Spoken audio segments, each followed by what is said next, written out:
ಡಿ.ಕೆ. ಶಿವಕುಮಾರ್ ರಾಜ್ಯದ ಮುಖ್ಯಮಂತ್ರಿಯಾಗಿ ಪ್ರಮಾಣ ವಚನ ಸ್ವೀಕರಿಸಿದ್ದಾರೆ. ಲೋಕಭವನದಲ್ಲಿ ನಡೆದ ಅದ್ಧೂರಿ ಸಮಾರಂಭದಲ್ಲಿ ಡಿ.ಕೆ.ಶಿಯವರು ಸಿಎಂ ಅಧಿಕಾರ ವಹಿಸಿಕೊಂಡಿದ್ದಾರೆ. ಸಿಎಂ ಆಗುತ್ತಿದ್ದಂತೆ ಫುಲ್ ಆಕ್ಟಿವ್ ಆಗಿರುವ ಡಿ.ಕೆ. ಶಿವಕುಮಾರ್ ಅವರು ಸಿಎಂ ಆದ ಬಳಿಕ ಡಿ.ಕೆ.ಶಿ ಮೊದಲ ಸುದ್ದಿಗೋಷ್ಠಿ ನಡೆಸಿದರು. ಈ ವೇಳೆ ಹೊಸ ಯೋಜನೆ ಘೋಷಣೆ ಮಾಡಿದ್ದಾರೆ.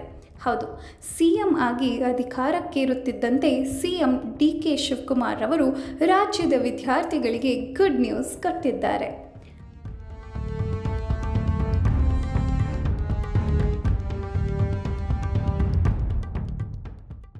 ಸಿಎಂ ಆದ ಕೆಲವು ಗಂಟೆಗಳಲ್ಲಿ ಹೊಸ ಯೋಜನೆಯೊಂದನ್ನು ಘೋಷಣೆ ಮಾಡಿದ್ದಾರೆ. ಎಲ್ಲ ವಿದ್ಯಾರ್ಥಿಗಳಿಗೆ ಉಚಿತ ಬಸ್ ಪಾಸ್ ನೀಡುವ ಮಹತ್ವದ ಯೋಜನೆ ಘೋಷಣೆ ಮಾಡಿದ್ದಾರೆ.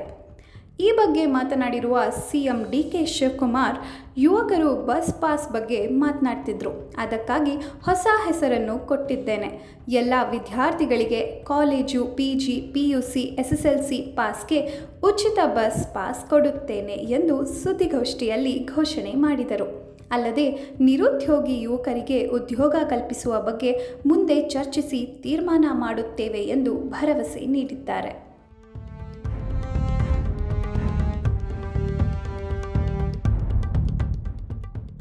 ಇದಕ್ಕೂ ಮುನ್ನ ಮಾತನಾಡಿರುವ ಸಿಎಂ ಡಿ.ಕೆ. ಶಿವಕುಮಾರ್ ಅವರು, ನಾನು ಹೊಸ ಅವಕಾಶಗಳನ್ನು ಹುಡುಕ್ತಾ ಇದ್ದೇನೆ. ರಾಜ್ಯದ ರೈತರು ನನ್ನ ಬೆನ್ನೆಲುಬು. ಕೂಲಿ ಕಾರ್ಮಿಕರು, ಎಲ್ಲ ವರ್ಗದ ಜನರಿಗೆ ಅನೇಕ ಕಾರ್ಯಕ್ರಮಗಳನ್ನು ಜಾರಿ ಮಾಡಲು ಸಿದ್ಧತೆ ಮಾಡಲಾಗಿದೆ. ಹೊಸ ನವಯುಗ ಶುರುವಾಗಬೇಕೆಂದು ಹೊಸ ತೀರ್ಮಾನ ಮಾಡಿದ್ದೇವೆ. ರಾಜ್ಯದ ಜನರು ನನ್ನ ಮೇಲೆ ಅಪಾರ ವಿಶ್ವಾಸ ಇಟ್ಟಿದ್ದಾರೆ ಎಂದರು. ಹಿಂದೆ ಟೀಕೆಗಳು ಸಾಯುತ್ತವೆ, ಕೆಲಸಗಳು ಉಳಿಯುತ್ತವೆ ಅಂತ ಹೇಳಿದ್ದೆ. ಕಷ್ಟ ನೋಡಿದ್ದೇನೆ, ಖುಷಿ ನೋಡಿದ್ದೇನೆ, ಕಿರಿಯ ವಯಸ್ಸಿನಲ್ಲಿ ಅಧಿಕಾರ ನೋಡಿದ್ದೇನೆ.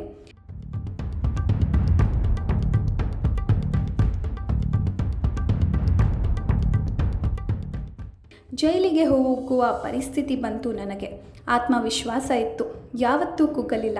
ಆ ವಿಶ್ವಾಸದಿಂದ ರಾಜ್ಯದ ಜನರ ಸೇವೆ ಮಾಡಲು ಸಾಕ್ಷಿ ಗುಡ್ಡೆ ಬಿಟ್ಟೋಗುವ ಅವಕಾಶ ಸಿಕ್ಕಿದೆ. ಈ ಸಿಎಂ ಕುರ್ಚಿ ನನ್ನದಲ್ಲ, ರಾಜ್ಯದ ಜನರದ್ದು ಹಾಗೂ ಕಾರ್ಯಕರ್ತರದ್ದು. ಸ್ವಲ್ಪ ತಡವಾಯಿತು ಅಷ್ಟೇ. ಕೊನೆಗೆ ಹೈಕಮಾಂಡ್ ತೀರ್ಮಾನ ಮಾಡಿದರು. ಸಿದ್ದರಾಮಯ್ಯ ಕೂಡ ಕೊಟ್ಟ ಮಾತಿನಂತೆ ಹೇಳಿದ್ರು.